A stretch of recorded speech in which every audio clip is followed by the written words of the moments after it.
She said, "You are so insecure, always checking on me. It is pathetic." I replied, "Do not worry, you won't have to deal with that anymore." That night I packed my things and left without a word. What she found on the kitchen table the next morning left her speechless.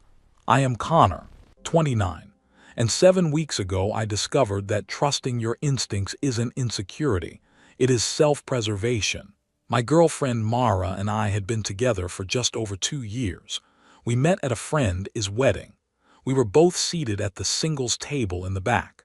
We bonded over bad DJ music and overpriced bar drinks. She was spontaneous where I was cautious. She was outgoing where I was reserved. For a while that balance worked.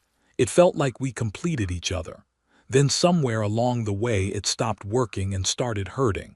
It wasn't a sudden crash. It was a slow leak. We had been living together for about 14 months in my apartment, a place I had been renting for 3 years before she moved in. The rent was $1,850 a month. Utilities were another $200 or so. We had agreed to split everything 50-50. But agreed is a generous word. She paid her half maybe 70% of the time, always with excuses. Timing is bad this month. Cash flow is tight. I had unexpected car repairs. I let it slide because I made more than her. I figured that is what you do when you love someone. You cover them, you support them. But looking back, I realized I wasn't supporting her. I was subsidizing a lifestyle she couldn't afford, a lifestyle that eventually excluded me. The problem started around 6 months ago. Mara began going out more. Girls' nights that used to happen once a month became twice a week. Then 3 times. She would come home at 2 a.m., sometimes 3 a.m., sometimes later. When I would ask how her night was, she would give vague, dismissive answers. Fine, fun, just drinks and dancing. I tried to be cool about it, tried to be the understanding boyfriend who didn't need constant updates. I told myself she was just blowing off steam, but something felt off. The air in the apartment changed. I noticed the small things first. The way she would angle her phone screen away from me when we were on the couch. The way she started showering immediately after getting home from these nights out, scrubbing herself down at 3 a.m. before coming to bed. The way she stopped talking about her future plans involving us and started using I. 3 months ago, I asked her where she had been until 4 a.m. on a Thursday night. Out with Stephanie and Lauren, she said, not looking up from her phone. Until 4 a.m. on a weeknight. Do not you have work? Yeah, we lost track of time. Why are you interrogating me? I am not interrogating you. I am asking about your night because I worry when you are out that late. It feels like interrogating. You are always checking on me, always asking where I am and who I am with. It is exhausting. I ask because I care. Because you are my girlfriend and I like knowing you are safe. Or because you do not trust me. That stung. I remember feeling a pit in my stomach. Do I have a reason not to trust you? I asked. She looked at me then. There was something cold in her expression, a look of absolute disdain. The fact that you are asking that question tells me everything. We didn't talk for the rest of that night. I apologized the next morning. I do not even remember what for. I apologized for having feelings. I apologized for noticing she was pulling away. Things went back to normal, or what passed for normal in our relationship by that point. This is called gaslighting, manipulating someone into questioning their own reality. She was making me feel crazy for noticing her shady behavior. She was training me to stop asking questions. The breaking point came 3 weeks ago on a Saturday night. Mara was getting ready to go out around 8 p.m.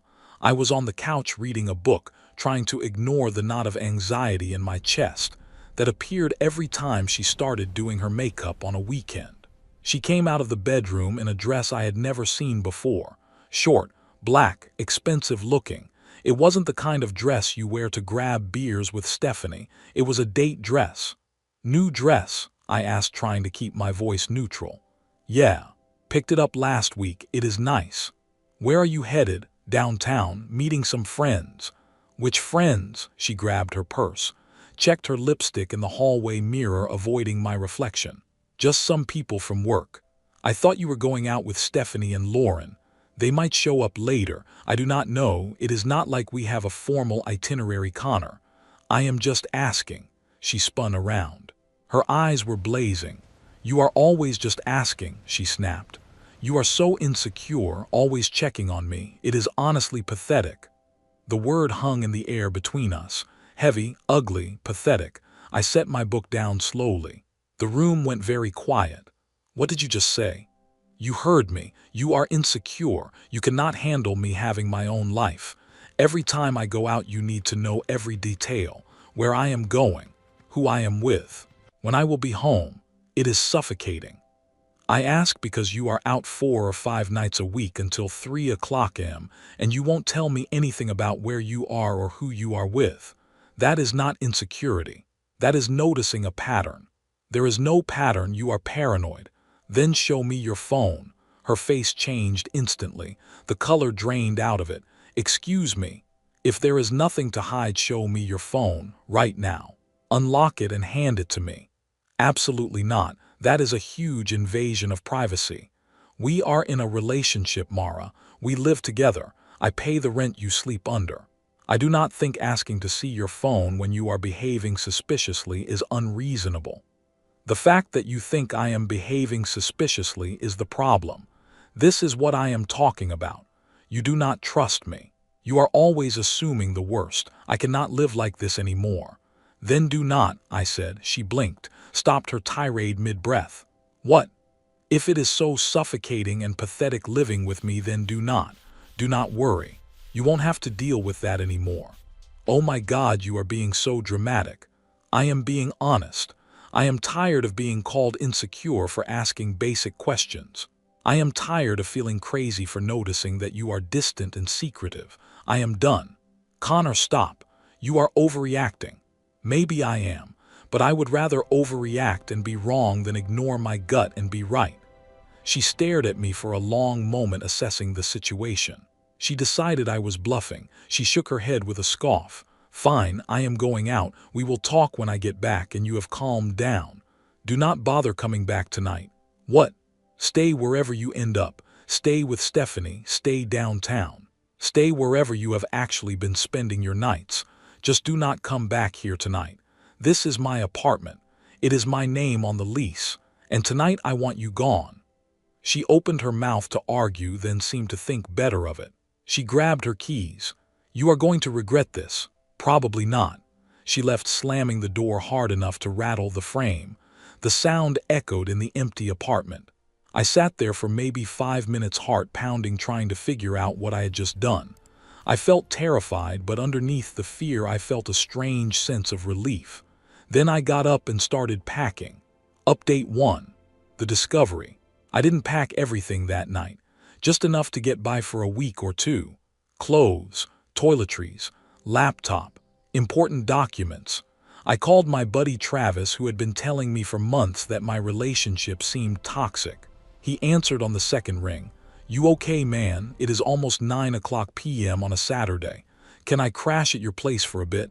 "What happened?" "I kicked her out." "Well, sort of. I left. It is complicated. I will explain when I get there." "Yeah, of course. Door is unlocked. Come over." Before I left, I did something I had been avoiding for months. Something I told myself I was too good to do. I opened Mara's laptop. She had left it on the coffee table because she only used her phone when she went out. We shared the same iCloud account. We had set it up when we first moved in together for sharing photos and calendars. I knew her password. She knew mine.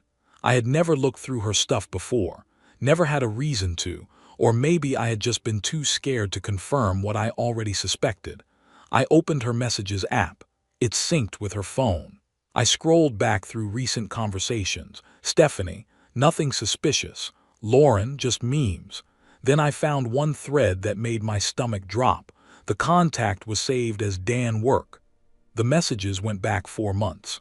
They started professional enough. Questions about projects, scheduling meetings. Then they got friendlier. Inside jokes. Late-night texts about office gossip. Then they got flirtier. Then explicit. I won't detail exactly what I read, but it was enough to make me physically ill. It wasn't just sex. It was the emotional betrayal that gutted me. I read messages where she complained about me to him. He is so annoying tonight. I just want to be with you. He is asking questions again. I told him he is being paranoid lol. I read messages where she made plans to meet Dan at hotels. Can you get away Tuesday? Connor thinks I am at yoga. I booked the room at the Marriott. Room 304. I read messages where she told him she was planning to break up with me once she figured out the living situation. She was using me for rent while she auditioned him for the role of boyfriend. I realized in that moment that I wasn't insecure. I wasn't paranoid. I was observant. Every time she called me pathetic for asking questions, she had been projecting her own guilt onto me. She attacked me to keep me on the defensive so I wouldn't look too closely at her. I took screenshots, dozens of them. I scrolled and clicked until my fingers hurt. I sent them all to my own email address. Then I did something that felt simultaneously petty and justified. I printed out the worst ones, the messages where she mocked me, the messages with the hotel reservations, the messages with the timestamps proving she was with him when she said she was with her friends. I left the printed messages on the kitchen table, stacked neatly, maybe 20 pages total. It looked like a manuscript of our failed relationship. On top of the stack, I left a note written on a yellow legal pad. You were right. I was insecure. Insecure because my gut kept telling me something was wrong and you kept telling me I was crazy. Turns out my gut was right. I found the messages with Dan, all of them. I am not angry, I am just done. The lease is paid through the end of next month. After that, you are on your own. Do not contact me. Do not try to explain. We are finished, Mara. I placed my spare key on top of the note. I grabbed my bags. I took one last look around the apartment that we had shared. It felt tainted now. I walked out. It was 10:47 p.m. I got to Travis's place around 11:15 p.m. He took one look at my face and just pointed to his guest room. Talk when you are ready, he said, handing me a beer. You look like you have seen a ghost. I saw the truth, I said. I slept better that night on a lumpy guest mattress than I had in months in my own bed. Update 2. The confrontation. I woke up Sunday morning to 34 missed calls and 62 text messages, all from Mara. I didn't read most of them. I just skimmed enough to get the general progression of her emotions. 8 o'clock m. Where are you? Confusion 8:30 m. What is this note? Panic 9 o'clock m. You went through my laptop. You have no right. Anger 10 o'clock m. Please pick up. We need to talk. Bargaining 12 o'clock p.m. I am sorry. Please let me explain. Desperation. The calls kept coming throughout the day. I watched the phone buzz on the coffee table while Travis and I watched football. I finally answered around 3 o'clock p.m. I put it on speaker so Travis could hear. I needed a witness. Connor, thank God, she breathed. Do not hang up. Don't. Please let me explain. There is nothing to explain. I read the messages, Mara, all of them. I printed them out. Did you read them? It wasn't. It didn't mean anything. You met him at hotels multiple times. You complained about me to him. You told him you were using me for rent until you could figure out your next move. Does any of that sound like it didn't mean anything? Silence. Then crying. The kind of crying that is meant to make you feel guilty. I made a mistake. I am so sorry. Please, can we just talk about this in person? I can fix this. No, Connor, please. How long, Mara? How long were you seeing him? It wasn't like that. How long? I repeated, my voice hard. 4 months, but we only met up a few times. I do not care if it was once or 100 times, I said. 4 months. 4 months of you calling me insecure for noticing that something was wrong. 4 months of you gaslighting me into thinking I was the problem. You made me doubt my own sanity. I never meant to hurt you. You just meant to cheat on me and get away with it. That is somehow better. I was confused. Things between us weren't good, so instead of talking to me about it, you started seeing someone else. You were always questioning me, making me feel guilty for going out. Because you were doing something wrong, I wasn't insecure. I was right. My instincts were screaming at me and you told me to ignore them. She was crying harder now, realizing that her usual tactics, blaming me playing the victim, weren't working. What do we do now? She asked, small voice. I already told you, we are done. The lease is paid through next month. After that you need to find somewhere else to live. I cannot afford this place on my own. You know that? Not my problem. You should have thought about that before you started meeting Dan at hotels. You should have thought about rent before you destroyed our relationship. Connor, please, I love you. I made a mistake, but I love you. You do not love me, I said calmly. You love the stability I provided. You love having someone to split rent with and someone to come home to when Dan wasn't available. That is not love. That is usage. That is not fair. Life is not fair, Mara. I'm hanging up now. Do not call me again. I blocked her number right after I hung up, blocked her on social media, blocked her email, complete cut off. Travis made dinner that night, pasta and beer. We sat on his couch while I told him everything, the dress, the pathetic comment, the timeline. He didn't say much, just listened and nodded. You did the right thing, he said finally. Doesn't feel like it right now, I admitted. It will, give it time. You just cut out a tumor, man. It is going to hurt before it heals. Final update, the aftermath, that was 7 weeks ago. I haven't spoken to Mara since that phone call. She moved out of my apartment 3 weeks ago. She left the keys with the building manager along with a note that just said, I am sorry. I moved back into my place last week. It felt different, emptier, but in a good way, like I could breathe again. The air wasn't heavy with secrets anymore. I deep cleaned everything. I scrubbed the floors. I got rid of the sheets on the bed. I threw out the throw pillows she bought. I rearranged the furniture so it didn't look like our apartment anymore. It looked like mine. I found out through a mutual friend that Mara and Dan aren't together anymore. Apparently, once everything came out into the open, he wasn't interested in an actual relationship. He just wanted the affair. The thrill of the sneak. Once she was single and available, he lost interest. She is living with her sister now, trying to figure things out. I do not feel bad for her. Maybe I should, but I do not. She made her choices and now she is dealing with the consequences. Travis asked me last week if I thought I had overreacted by leaving the printed messages on the table. If that was too petty. Maybe, I said, but she needed to know that I knew, that I had proof. Otherwise, she would have tried to lie her way out of it. She would have told everyone I was crazy and jealous. The paper trail was my defense. Fair enough. You doing okay? Yeah, actually, I am better than I have been in months. And it is true. I am sleeping better, eating better. I am not constantly anxious about where my girlfriend is or whether she is lying to me. I am not being made to feel crazy for trusting my instincts. The apartment is quieter, but it is peaceful.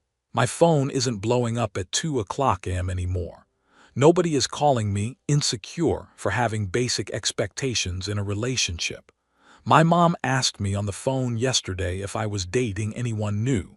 I told her no, that I was taking time to figure myself out and reset my standards for what I will accept from a partner. Good, she said. You deserve someone who makes you feel secure, not someone who makes you question your sanity. She is right. I do, and next time I won't ignore the red flags just because I am afraid of being called insecure. Next time, I will trust my gut from day one. Edit. For everyone asking why I didn't confront her about Dan before leaving. Because I knew she would lie. She had been lying for months effortlessly.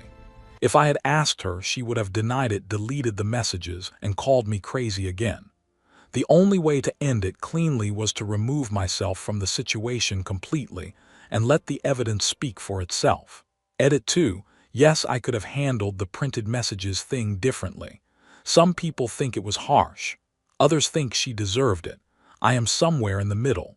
It was the right move for me in that moment to close the door firmly and weld it shut. If you think I made the right move by walking away, hit the subscribe button. We talk about self-worth and boundaries here on Story Sparks. Thanks for watching.